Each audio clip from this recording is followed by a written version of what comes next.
اس میں ایک مبارک درخت کا تیل جلایا جاتا ہے، یعنی زیتون کا، کہ نہ مشرق کی طرف ہے نہ مغرب کی طرف۔ ایسا معلوم ہوتا ہے کہ اس کا تیل خواہ آگ اسے نہ بھی چھوئے جلنے کو تیار ہے۔ بڑی روشنی پر روشنی ہو رہی ہے۔ اللہ اپنے نور سے جس کو چاہتا ہے سیدھی راہ دکھاتا ہے، اور اللہ جو مثالیں بیان فرماتا ہے تو لوگوں کے سمجھانے کے لیے، اور اللہ ہر چیز سے واقف ہے۔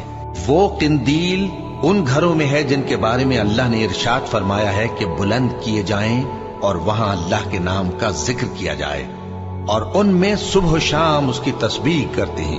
ایسے لوگ جن کو اللہ کے ذکر اور نماز پڑھنے اور زکوٰۃ دینے سے نہ سوداگری غافل کرتی ہے نہ خرید و فروخت، وہ اس دن سے جب دل خوف اور گھبراہٹ کے سبب الٹ جائیں گے اور آنکھیں اوپر چڑھ جائیں گی ڈرتے